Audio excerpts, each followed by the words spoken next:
नमस्ते प्यारे विद्यार्थियों, आप सबको स्टडी मैथ यूट्यूब चैनल में आप सबका हार्दिक स्वागत है और अभिनंदन। मैं लेकर आया हूँ कक्षा 5 की गणित, जो बहुत ही आसान तरीके से। तो अपन पिछले वीडियो के अंदर प्रश्न वाली 5.1 गुणज एवं गुणनखंड के अंदर गुणज की चर्चा कर रहे थे और गुणज के अंदर भी अपन 5 प्रश्न पढ़ चुके हैं 5.1 प्रश्न वाली का। आज अपन छठा प्रश्न पढ़ने जा रहे हैं, बहुत ही आसान तरीके से पढ़ेंगे। तो सबसे पहले अपन को भली भांति प्रश्न अच्छे से समझना है कि प्रश्न के अंदर क्या दिया हुआ है और क्या पूछा गया है। चलिए आइए प्रश्न की शुरुआत करते हैं अपन की। 2 व 5 का सबसे छोटा सम्मान, ये सबसे बड़ी बात होती है। यहाँ पे अक्सर बच्चों को यह समझ में नहीं, छोटा और सम्मान सबसे छोटा होना चाहिए। किससे होना चाहिए? सबसे छोटा और सम्मान गुणज ज्ञात करना है। मतलब कि 2 व 5, आपको 2 के भी गुणज लिखने हैं और आपको 5 के भी गुणज लिखने हैं। और उसके अंदर आपको देखना है कि सबसे छोटा सम्मान, मतलब कि 2 के पाड़े में भी वो संख्या है और 5 के पाड़े में भी वो संख्या है और सबसे छोटी होनी चाहिए वही संख्या अपन को सबसे छोटा सम्मान गुणज कहलाएगी। तो चलिए आइए हल्की शुरुआत करते हैं, क्योंकि कक्षा 5 बोर्ड है और इस बोर्ड में अच्छे से समझ के जाना जरूरी है, क्योंकि ऐसे प्रश्न बहुत बार पूछे जाते हैं। पिछली बार भी पेपर में ऐसा प्रश्न आया था, अब की बार भी जरूर आएंगे ऐसे प्रश्न। अब देखिए, सबसे पहले 2 का पूछा है तो अपन को लिखना है कि 2 के गुणज। क्या लिखना है? 2 के गुणज। अपन को जितनी आवश्यकता होगी उतना लिखेंगे, ज्यादा नहीं लिखेंगे, क्योंकि गुणज तो बहुत सारे होते हैं, अनंत तक होते हैं, क्योंकि अंतिम कोई बिंदु नहीं होता है इनका। अगर आगे कितना भी बढ़ाना चाहे तो बढ़ा सकते हैं। तो चलिए आइए अपन 2 का गुणज लिखते हैं कि 2 एकम 2, 2 दूनी 4, 2 तिया 6, 2 चुक्के 8, 2 पंजे 10, 2 छक्के 12, 2 साते 14। बस इतना ही लिखेंगे। आगे अपन का और भी ये पढ़ना जारी रहेगा, अगर आवश्यकता पड़ी तो अपन इसको और आगे बढ़ाएंगे। चलिए आइए उसके बाद में 5 का गुणज है। तो आपको भी इसी प्रकार एग्जाम के अंदर जब पेपर सोल्व करते हो तो अपनी बुकलेट के अंदर आपको भी ऐसे लिखना है, क्योंकि अगर ऐसे नहीं लिखोगे तो एग्जामिनर अच्छा नहीं मानेंगे और अच्छे नंबर आपको नहीं मिलेंगे। अच्छे नंबर प्राप्त करने हैं तो आपको ऐसे लिखना पड़ेगा। 5 के गुणज, आपको क्या लिखना पड़ेगा? 5 के गुणज। अब अपन 5 के भी गुणज थोड़े लिखेंगे। 5 एकम 5, 5 दूनी 10, 5 तिया 15, 5 चौके 20, 5 पंजे 25। बस ये भी ऐसे ऐसे चलता रहेगा आगे। अपने आवश्यकता पड़ी तो इसको भी अपन आगे बढ़ा देंगे।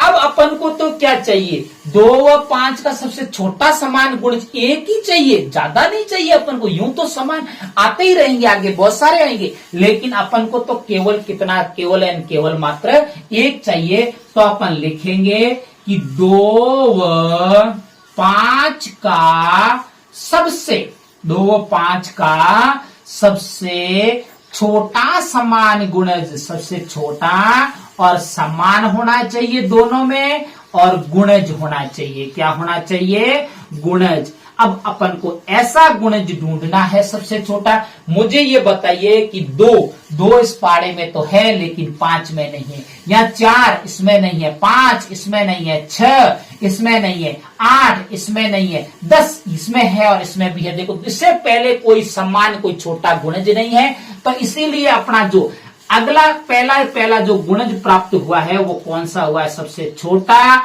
और समान दोनों के अंदर वो 10 प्राप्त हुआ है। कितना प्राप्त हुआ है? 10। आपको भी ऐसे बढ़ाना है और अपन यहाँ आंसर लिखेंगे 10। कितना लिखेंगे? 10। मुझे उम्मीद है कि आपको छठा प्रश्न बहुत ही अच्छी तरीके से समझ में आया और एग्जाम में अगर ऐसा प्रश्न आ गया तो मेरी आपके ऊपर विश्वास है कि आप ऐसा प्रश्न बिल्कुल सही करके आओगे। अब चलिए आइए, इसका छठा प्रश्न कंप्लीट होने के बाद में अपन 7वें प्रश्न की शुरुआत करते हैं, क्योंकि 7वां प्रश्न भी बहुत ही आसान है इसी के जैसा। अपन को सबसे बड़ी बात है कि पहाड़े आने चाहिए। मेरी एक आपसे विनती है कि सभी जो भी विद्यार्थी मेरा वीडियो देखता है तो वो हमेशा मेरी एक बात माने कि आप कम से कम 20 तक पहाड़े प्रत्येक बच्चे को आना चाहिए। हर रोज आप 20 तक पहाड़ों को कभी रटे मत। आप हर रोजाना 20 तक पहाड़ों को डेली पढ़िए, तो आपको महीना 2 महीना के बाद में आपको स्वतः ही 20 तक पहाड़े याद हो जाएगा। अपन प्रयास नहीं करेंगे, अगर किसी भी वस्तु को अपन को प्राप्त करना है तो वहां पे अपन को प्रयास करना पड़ता है, और कठिन प्रयास करने पर अपन को एक दिन जरूर सफलता मिलती है। तो उसी प्रकार सारा ये सिस्टम वहीं से चलता है। चलिए आइए पहले बात तो यह है कि अपन 7वें प्रश्न की शुरुआत करते हैं और 7वें प्रश्न को अच्छे से पढ़ते हैं कि 7वें प्रश्न के अंदर क्या दिया हुआ है, क्या पूछा गया है। तो 7वां प्रश्न है 8 व 12 का सबसे छोटा समान गुणज ज्ञात कीजिए। तो 8 व 12 का सबसे छोटा समान गुणज ज्ञात करना है। तो सबसे पहले तो अपन हल्की शुरुआत इसकी करते हैं। तो सबसे पहले तो 8 के गुणज लिखेंगे। किसके लिखेंगे? 8 के गुणज। 8 के गुणज। अब देखो 8 के गुणज लिखने हैं तो 8 का जो गुणज अपन, मुझे उम्मीद है कि आपको 8 का तो पढ़ा आता है।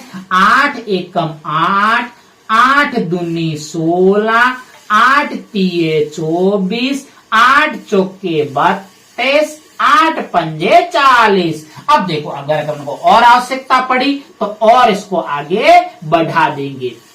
अब चलिए उसके बाद में 12 के गुणज लिखने हैं तो अपन 12 के गुणज लिखेंगे। 12 के गुणज किसके लिखने हैं? 12 के गुणज। तो 12 के गुणज, मुझे उम्मीद है कि आपको 12 का पहाड़ा भी आता है, क्योंकि अगर आपको पहाड़ा नहीं आएगा तो कुछ नहीं कर पाओगे।